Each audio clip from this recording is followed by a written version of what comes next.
Hello friends, പുതിയൊരു വീഡിയോയിലേക്ക് എല്ലാവർക്കും സ്വാഗതം. ഇലക്ട്രിക് വണ്ടികൾ ചാർജ് ചെയ്യേണ്ടുന്ന ശരിയായ രീതി നിങ്ങൾക്കറിയാമോ? അല്ലെങ്കിൽ അവ എങ്ങനെയൊക്കെ ചാർജ് ചെയ്യാമെന്നറിയാമോ?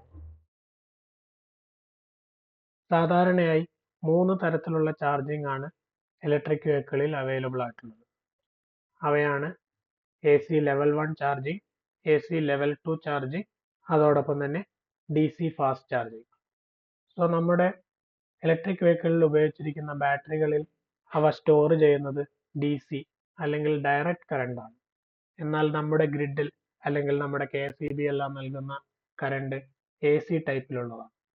സോ ആദ്യം തന്നെ ഈ AC ടൈപ്പിലുള്ള കറണ്ടിനെ DC ടൈപ്പിലേക്ക് മാറ്റിയാൽ മാത്രമേ നമ്മുടെ ബാറ്ററിയിൽ സ്റ്റോർ ചെയ്ത് വെക്കാൻ പറ്റുകയുള്ളൂ.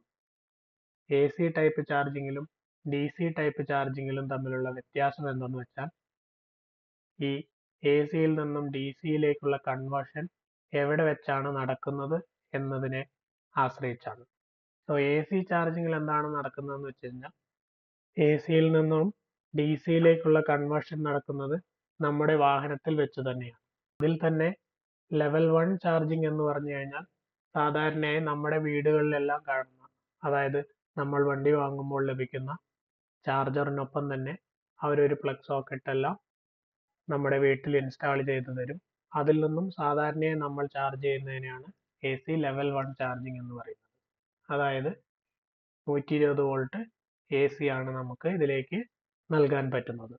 സോ ഇതിന്റെ അഡ്വാൻറ്റേജ് എന്താണെന്ന് വെച്ച് കഴിഞ്ഞാൽ നമ്മുടെ വീട്ടിൽ നിന്ന് തന്നെ നമുക്ക് ചാർജ് ചെയ്യാവുന്നതാണ്.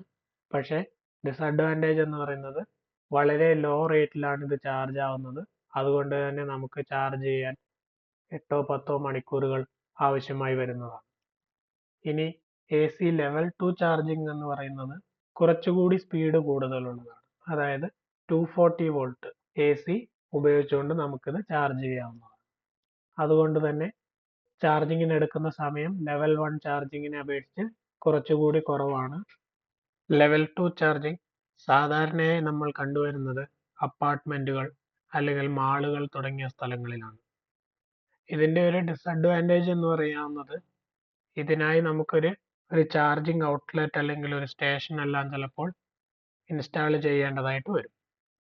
ഇനി DC ഫാസ്റ്റ് ചാർജിങ്ങിലേക്ക് വന്നു കഴിഞ്ഞാൽ ഞാൻ നേരത്തെ പറഞ്ഞു നമ്മുടെ ബാറ്ററിയിൽ സ്റ്റോർ ചെയ്യുന്നത് DC കറണ്ട് ആണ്. പക്ഷേ നമ്മളുടെ ഗ്രിഡിൽ നിന്നും സപ്ലൈ ചെയ്യുന്നത് AC ടൈപ്പിലുള്ളതാണ്. DC ഫാസ്റ്റ് ചാർജിങ്ങിൽ ഈ AC-യിൽ നിന്നും DC-യിലേക്കുള്ള കൺവേർഷൻ നമ്മുടെ വാഹനത്തിന് പുറത്ത് വെച്ചാണ് ചെയ്യുന്നത്. നമ്മളുടെ ചാർജിംഗ് സ്റ്റേഷനിലെല്ലാമുള്ള എക്യുപ്മെന്റിൽ വെച്ച് ഈ കൺവേർഷൻ നടത്തുകയും അവിടെ നിന്നും DC ഔട്ട്പുട്ട് എടുത്ത് നമ്മുടെ ബാറ്ററിയിലേക്ക് നൽകുകയുമാണ് ചെയ്യുന്നത്. ഡയറക്റ്റായി DC അപ്ലൈ ചെയ്യുന്നത് കൊണ്ട് തന്നെ ഹൈ വോൾട്ടേജ്, അതായത് 400 മുതൽ 800 വോൾട്ട് DC വരെ നമുക്കിതിലേക്ക് ഡയറക്റ്റായി അപ്ലൈ ചെയ്യാവുന്നതാണ്. അതുകൊണ്ട് തന്നെയാണ് DC ചാർജിംഗ് എപ്പോഴും ഫാസ്റ്റ് ആയിട്ട് നടക്കുന്നതും ഇതിനെ നമ്മൾ DC ഫാസ്റ്റ് ചാർജിംഗ് എന്ന് വിളിക്കുന്നത്.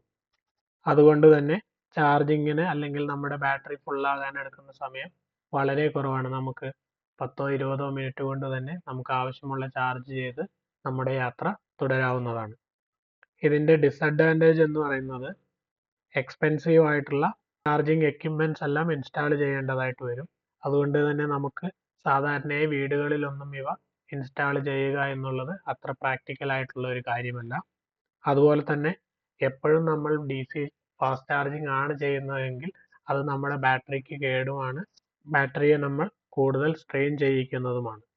സോ അതുകൊണ്ട് തന്നെ എല്ലായ്പ്പോഴും DC ഫാസ്റ്റ് ചാർജിംഗ് ചെയ്യാതെ ഇടയ്ക്കൊക്കെ നമ്മളുടെ നോർമൽ ചാർജിംഗ് ചെയ്യുന്നത് നമ്മുടെ ബാറ്ററിയുടെ ലൈഫ് കൂട്ടുവാൻ വളരെയധികം സഹായിക്കും.